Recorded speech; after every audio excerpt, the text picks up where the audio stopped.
El Imperio Romano, durante siglos la potencia dominante de Occidente, alcanzó su mayor esplendor en el siglo II después de Cristo.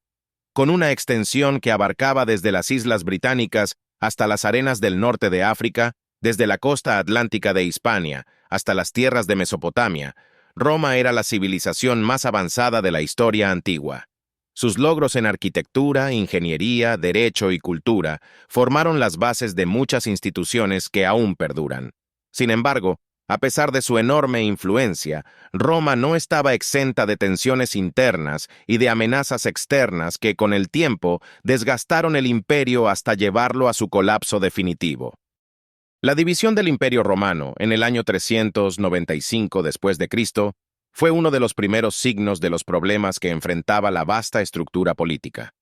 El emperador Teodosio I, consciente de la creciente dificultad de gobernar un imperio tan extenso, decidió dividirlo en dos partes: el Imperio Romano de Occidente, con Roma como su capital, y el Imperio Romano de Oriente, cuya capital sería Constantinopla. Esta división fue vista como una solución para el gobierno, pero también reveló las primeras grietas en la unidad imperial. Mientras que el Imperio de Oriente, con su capital en Constantinopla, continuó prosperando durante varios siglos más, el Imperio Romano de Occidente comenzó a decaer rápidamente. A medida que el Imperio Romano de Occidente se debilitaba, la corrupción y la incompetencia se apoderaron de la administración imperial. Los emperadores, cada vez más alejados de las preocupaciones cotidianas de la población, eran incapaces de resolver los problemas internos que afectaban al imperio. La economía también sufría los efectos de esta decadencia. El sistema fiscal estaba agotado, y los impuestos que se habían incrementado para sostener a un ejército cada vez más costoso solo empeoraron las tensiones sociales. Al mismo tiempo, las amenazas externas empezaban a acechar con mayor fuerza. Los pueblos bárbaros, tales como los visigodos, vándalos, ostrogodos y los hunos, comenzaron a presionar las fronteras del imperio. En un principio, Roma trató de negociar con estos pueblos, ofreciendo tierras y otros recursos para evitar el conflicto. Sin embargo, a medida que los años pasaron, las incursiones se convirtieron en invasiones más frecuentes y violentas. La entrada de los visigodos al Imperio Romano no fue un simple choque militar. Fue un evento que simbolizó el principio del fin para la grandeza romana. En 410 después de Cristo, bajo el liderazgo de Alarico I, los visigodos saquearon Roma, un acto impensable para muchos romanos que veían la ciudad como invencible. Este saqueo fue un golpe psicológico devastador para el pueblo romano, pues Roma había sido durante siglos el corazón del imperio, el símbolo de su poder y estabilidad. La caída de Roma ante los visigodos mostró al mundo que el imperio romano ya no era lo que había sido. Poco después, en 455 después de Cristo, los vándalos, una tribu germánica, también invadieron Roma, saqueando la ciudad y llevándose consigo riquezas y tesoros. Para este momento, la resistencia del imperio ya era mínima, y la capacidad del ejército romano para defender sus fronteras se veía gravemente comprometida. Las invasiones bárbaras se sucedieron con una rapidez alarmante. La llegada de los hunos, liderados por Atila, también marcó un punto de inflexión.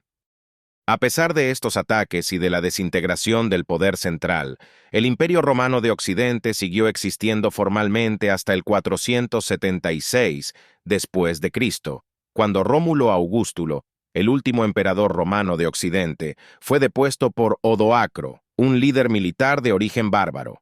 La abdicación de Rómulo Augustulo marcó simbólicamente el fin del Imperio Romano de Occidente.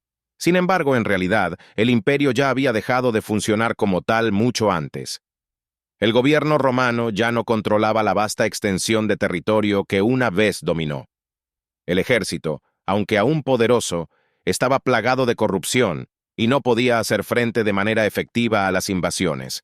Además, la división entre el este y el oeste había hecho que las provincias occidentales se sintieran cada vez más desatendidas por el poder central.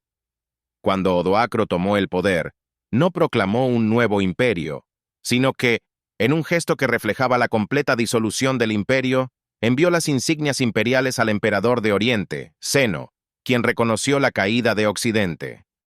A pesar de la desaparición del Imperio Romano de Occidente, el legado de Roma perduró. Muchas de sus estructuras, tanto físicas como ideológicas, continuaron influyendo en la historia posterior. La arquitectura romana, con sus imponentes puentes, acueductos y anfiteatros, sigue siendo admirada y estudiada hoy en día.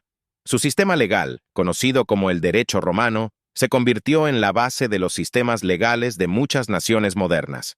Además, la lengua latina, aunque ya no se hablaba en su forma original, dio origen a las lenguas romances, como el español, el italiano, el francés, el portugués y el rumano, que son habladas por millones de personas en todo el mundo. A pesar de la caída de Roma, sus contribuciones a la cultura, la política y la organización social perduraron y continuaron siendo relevantes durante siglos. El colapso de Roma también marcó el inicio de una nueva era, la Edad Media. A medida que el poder centralizado de Roma se desmoronaba, surgieron nuevas entidades políticas y sociales. Los pueblos bárbaros que habían invadido el imperio comenzaron a establecer sus propios reinos en las antiguas tierras romanas, y aunque Roma como centro de poder ya no existía, las estructuras y las ideas romanas continuaron influyendo en el desarrollo de Europa. La caída del Imperio Romano nos recuerda que incluso las civilizaciones más poderosas y avanzadas pueden llegar a su fin. No fue un solo factor el que causó la caída de Roma, sino una combinación de crisis internas, como la corrupción, la inestabilidad política y la crisis económica, junto con amenazas externas como las invasiones bárbaras. Este proceso de declive y caída fue largo y complejo, y aunque el Imperio Romano ya no existe en su forma original, su impacto sigue vivo en el mundo moderno. El fin de Roma no fue el fin de la historia, sino el principio de una nueva etapa, un periodo de transformación que dejó huellas profundas en el futuro de la humanidad.